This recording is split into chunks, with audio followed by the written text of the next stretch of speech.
24-এ এই দুনিয়ার কোন পলিটিক্যাল সায়েন্টিস্ট একটা অঙ্ক কষে বসছিল যে এই ফ্যাসিবাদের পতন হবে এই বাচ্চাদের হাতে? সবাই তো 24-এ নির্বাচনের পরে বলেছে আরো 5 বছর।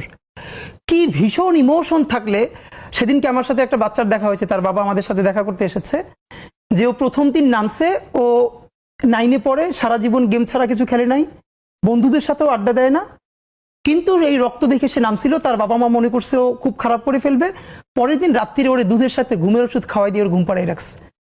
পরের দিন কি হয়েছে আপনি অবাক হবেন, এই বাচ্চা সে ঘুম থেকে উঠে তাকে বিকেল হয়েছে এবং তাকে মিছিলে যাইতে দেয় নাই।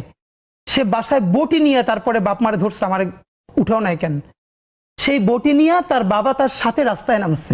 এটা শুনেছি আমি। মানে যে ও যেহেতু নামবেই তাহলে আমি নামি। এগুলো কি প্র্যাকটিক্যাল ছিল? তাহলে এই ইমোশন, বাচ্চার চোখ ঝুলে যাচ্ছে।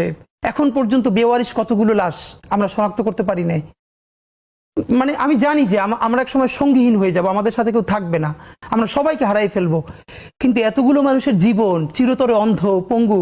কিন্তু এটা আমি অনেকবার বলছি, ঢাকা বিশ্ববিদ্যালয় মসজিদ থেকে নামাজ পড়ে বেরোচ্ছে, টিআরটি ওয়ার্ল্ড একটা ছেলেকে ইন্টারভিউ করবে জুলাইয়ের আহত, তা আমাকে দেখে ওনারা কথা বলতেছে, তখন ছেলেটা শুনতেছে যে আমি এসছি। ও কোরআনের হাফেজ, মনে হয় 21 না 22 বছরের, 2 চোখ চিরতরে হারাই গেছে, আলো ফিরবে না। তো আমার কাঁধে হাত রেখে বললো কি যে হাদি ভাই, আমার সপ্তাহখানেকের জন্য আমার একটা চোখে একটু আলো ফিরিয়ে দেওয়া যায়? আমি বললাম ভাই 1 সপ্তাহের জন্য কেন?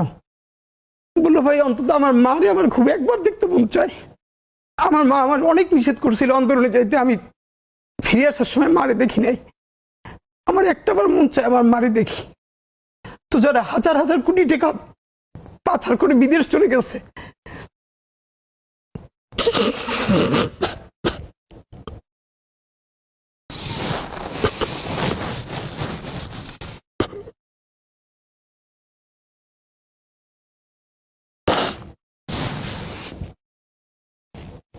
টিস্যুদের ব্যবস্থা করেন।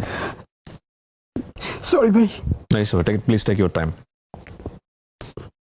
হাদি ভাই, এটা আসলেই খুবই ইমোশনাল জায়গা, এখান থেকে আমাদেরকে একটু সামনের দিকে যেতে হবে।